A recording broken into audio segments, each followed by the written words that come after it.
भजिया मेरी बड़ी बहन थी,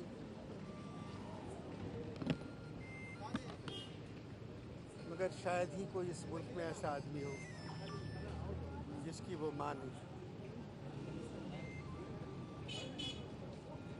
बीमारी के ज़माने में भी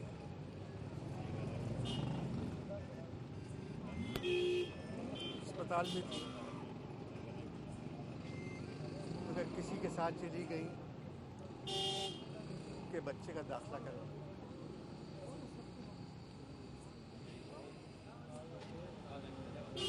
कुछ समझ में नहीं आता कि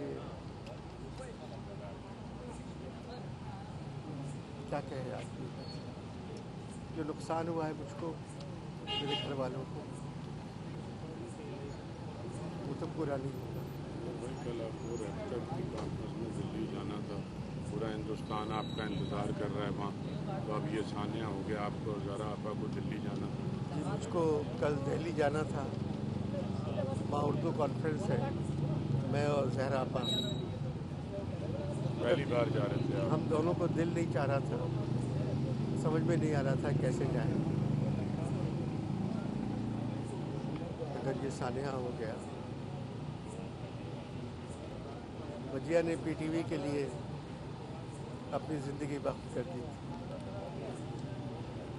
मैंने भजिया से लिखना सीखा, पढ़ना सीखा, बोलना सीखा, उठना बैठना सीखा कि बात कैसे करते हैं, किसी से मिलते कैसे हैं, मेहमानों से कैसे बात करते हैं। आज भजिया नहीं,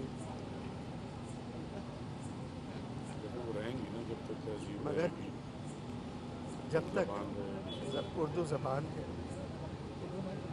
जब तक तहजीब है, जब तक मोहब्बत और खुलूस है, जो रहेगा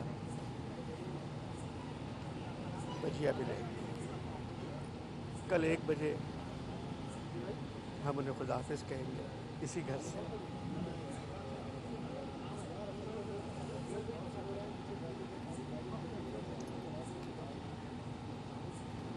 कहते हैं मरने वाले यहाँ से गए, सब यही रह गए, कहाँ से गए। उनकी कोई ख्वाहिश उनकी ख्वाहिश थी कि उनके जाने के बाद उनकी तस्वीर ना टेलीविज़न पर आए ना अखबार में। शोभा अदब के लिहाज से कोई उनकी ख्वाहिश जो तकमील करना चाहती हूँ? उनकी ख्वाहिश ये थी कि जब बुज़ुर्ग घर में आए तो बच्चे खड़े हो जाए, बैठ के बुज़ुर्गों का इस्तेमाल न करें। ये ख्वाहिश थी।